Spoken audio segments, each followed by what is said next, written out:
If I told you that there's a set out there where 50 cards from the set were worth more than a single pack of cards, would you believe me? I guess you would have to, because I'm saying that there is one, and I'm going to talk about it today. But first, before we get started, you guys already know, it's time for today's sponsor. It's us, Cardinal Gaming. Check out the website, cardinalgaming.com. If you're looking for singles, we got the new cut inventory and the middle of town inventory right here at the top. Scrolling on down this way, we have 151 pre-orders up. We have Wilds Well Drain up if you're interested in Magic stuff. Come on, check out the page. If you want to buy some stuff, we greatly appreciate it. That's it. That's all we got. No merch. We're kind of revamping the website, so more on that very, very soon. But I'll let you guys go. Okay, bye. Hello, everybody. Mason here, Cardinal Gaming. Hello. I appreciate you clicking on the video, supporting the channel, supporting the store. You guys always do. I appreciate you. All right, let's talk about it. There is a set out there that has 50 cards above the $450 price point of a booster pack. And would you believe? You want to know what it is? You may already know what it is. It's a Scarlet and Violet set. I'll tell you that. That's right. Poopy Scarlet and Violet actually has a decent set in it. Let's go down and talk about it. Oh, it is Paldea Evolved. Paldea Evolved has... These are all the cards. Look at these prices. All these cards are above the booster pack price of $490 or $450. Still going. Still going. It goes all the way until Giraffari. What? To this guy until we go below the market price where it's below a booster pack. Crazy, right? I mean, that's hard to believe. For a set that was so poo-pooed on and it's not liked. It's for the players. There's nothing collectible in it. Come on, y'all. Iono, still holding strong. Unbelievably. I thought if you had to put a Charizard and a waifu next to each other, which one would win? I thought it'd be a little bit closer than this. Iono, still holding. Right real close to $100. $95 market price for this card. It's incredible. It's awesome. It's really cool to see that a playable card, I mean, it's a waifu, of course, but that a card with playability is holding strong and really just holding its own. It's kind of incredible to see. And then you come through this set. This set is absolutely a fantastic set for players. But it's got awesome fundamentals as well. People, I think, kind of forgot about it. And I talked about it at the time it released. I was like, this is a great set, guys. And people were sleeping on it. I told you. We talked about it. I'm not saying like I told you, like, but like, I'm telling you, it's a decent set, okay? So, Magikarp, still, $56 market price. The other Full Art Iono, $37. The Chien-Pao Alt Art, beautiful card. Looks awesome in person. $28. The T-Tar slipped a little bit. It's down a little bit, but $23. Who would have thought this dang old goldfish would have been the 6th most expensive card in the set?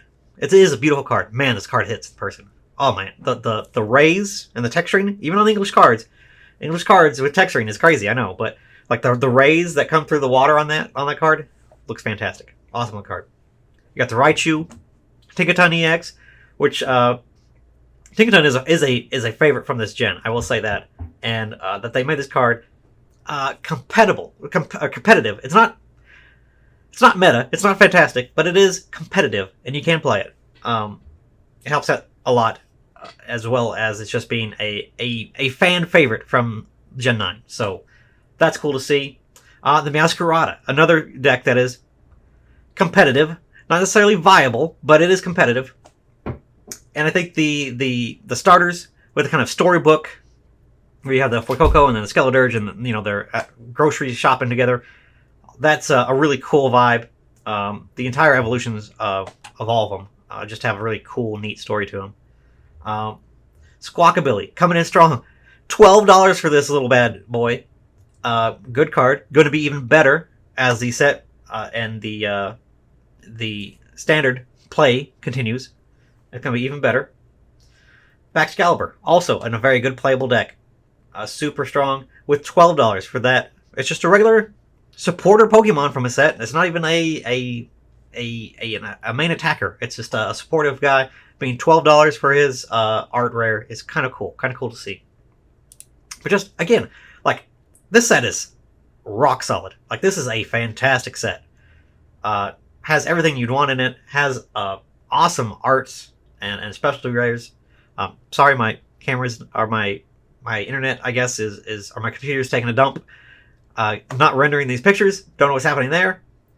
Things like the Sudowoodo is an awesome card. Chien-Pao, super playable card. It's holding at $5. And it just had a theme deck. A theme deck just had this guy in it, and it's still $5, which is crazy to see. The Marill is an awesome card. The whole Tinkaton line is very, very cool. Boss's Orders having a Gexus on it. That's sick. Just a lot of cool looking cards in the set, guys. And I think it's the strengths of that entire thing really, really is paying off here for the set in general. Let's talk about why these prices are holding as they are, and why we haven't seen a lot of movement. It's kind of crazy to see with a set that has so much good potential, so much good pull potential out of it, where you do get your money's worth, because nobody opens packs anymore. It's not worth it to open packs anymore. But this set of all of the sets, especially from sets from Scarlet and Violet, actually does have some decent cards, even in this mid-range. You know, these $20-ish cards definitely helps supplement the pull if you don't happen to hit something of the top 2 or 3 cards from the set. It's incredibly solid. And if you're just going to buy one-off packs, there's a lot of potential here to get your money's worth.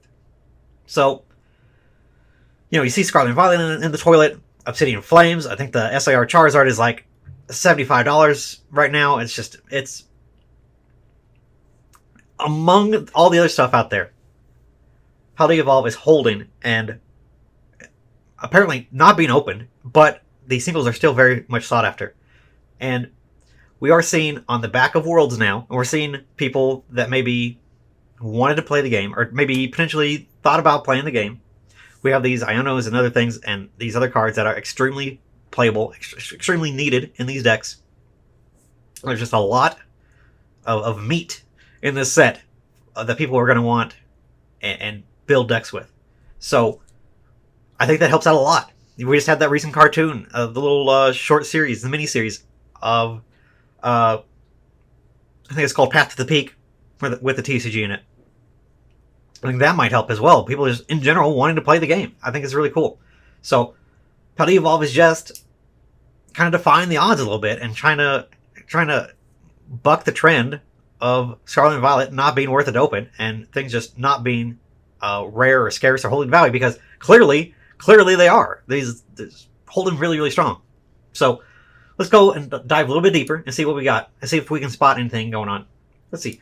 Paldea Evolve is not that old. Let's see. It's only 3 months, just about. You kind of see the peak after it was after the release here. So these are kind of more inflated numbers.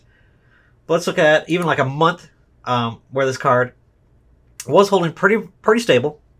I'm assuming this dip is kind of probably the post-Worlds kind of reaction, and people kind of maybe selling off things that were playable, or just not in a hurry necessarily to buy playable stuff if you wanted to bling out your deck a little bit with Iono. But again, this card was holding right at $100 for a very, very long time, and still.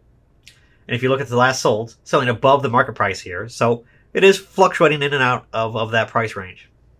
So am I worried about this card all of a sudden tanking or anything like that? No, it doesn't look like it is, because it is still selling above that $90 to $100 range, which is good.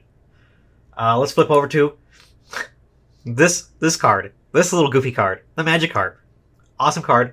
Shinji Kanda is one of my favorite artists right now. Probably my absolute favorite artist, with him and the Giratina and now this Magikarp. Just absolute bangers, non-stop. Dude doesn't miss. And look at this Magikarp. Pretty steady. This is again, not huge numbers that were fluctuating in between, but this is the month still going up, uptrending. As you can see, off the initial little peak here of the interest when this set was released and a little bit post-release, the card is just holding steady, gaining a little bit of ground, and you can see in these last solds, I don't know what this outlier is. I don't know what happened here. That's kind of a goofy price, but yeah, $53 right here around the market price. And you know, this card still selling for right around this the market price. So that's a really solid for a card that's in this an illustration rare. It's not anything super duper special. Going to the regular full art Iono again, the kind of the more blingy budget version of Iono. If you don't have the $100 to fork out, I guess it'd be closer to like $200 or $300 or $400 if you wanted a playset. This one at $35 is a lot more reasonable, and I see a lot of people picking it up just because it is kind of like that mid-range. Yeah, I want a full art, but not that full art kind of price point. So again, as far as full arts go, not a bad little option. And I think I like the Miriam. I kind of like this one version than the other fancy SIR. I like this full art version a little bit better, personally. So, again, $37. Let's look at the last solds again. Right around $40, $45. Yeah, this card is selling, and at these price points. So, awesome to see. Awesome to see again. Organic demand here that is taking place in the playables of the set. And again, Chien-Pao. Chien-Pao is a deck that is struggling to find its footing among this kind of still super fast meta. But again, a very good looking card if you just want to collect it and put it in a binder. But these ruined Pokemon, where people were kind of off on them, it seems like people have turned around a little bit and kind of see that they are kind of a cool design, kind of cool ideas, and kind of embracing them a little bit, especially in the TCG with this Chien-Pao deck, with this Chien-Pao and Baxcalibur. Again, a meta deck that actually has, as its leading guys, it's not a Charizard, it's not something like that, it's Gen 9ers. Gen 9 Pokemon being at the forefront of this deck with a Chien-Pao and a Baxcalibur with support. Really cool to see. Really awesome deck. And, you know, it's building the bonds with people with every new generation. It takes a little while for people to get used to Pokemon, right? So as we go forward and people are kind of like, I don't know if I like Gen 9 or not. I don't know. It's kind of a weird thing. This type of stuff that gets this in their minds, people thinking about this stuff a little bit more and getting people to want to pick this stuff up. So I think it's cool. I think it's awesome that Chien-Pao had got a banger of an art out the gate for in his first set and his first cards releases. And again, super good playable card. Is going to probably be better later on in the format as well. So long term, this could be a great little hold. As we look at the month, it is rock steady as far as this goes. If you do discount this, again, the chart is so wide, but if you go to these little micro fluctuations like a week after release, it's holding really steady between $35 and $30. A little bit of a dip here. Holding at 28 here currently. And again, selling on the regular. A lot of solds today. Jeez. Pretty strong. So, good looking out here for the Chien-Pao. So that's just the top few cards from this Paldea Evolved set, guys. Again, as the set matures, as the generation matures, and people kind of get used to these Pokemon, and these new Pokemon kind of embrace when the new stuff comes out, and when the DLC comes back, people are going to start building like a nostalgia flavor for this stuff, and kind of get used to and want to play with these cards a little bit more. I think it's awesome to see, and I think Paldea Evolved, for right now, is the set that kind of cements and kind of looks really good on paper if you go and look back. And in 2 years, is this set still going to be a super popular set? Are people going to still want to be buying these cards? And I'm going to say yes. This set looks really, really good long term, even in the short term of short to long of 2 years. Yeah, I can see this set just being a good set that just keeps on giving and is pretty well desired, and prices being a higher, which is good. So, wanted to shine a light on Paldea Evolved, kind of just show people that not all Scarlet and Violet is in the dumps. This is actually a pretty strong set, a really strong set actually, and that again, waifus and playables. That's what's important to the TCG apparently. So forget Charizards, waifus, and Tyranitar. Doesn't hurt. So I appreciate you guys watching. Clicking on the video, support the channel, support the store. I will see you guys in the next one. All right, bye.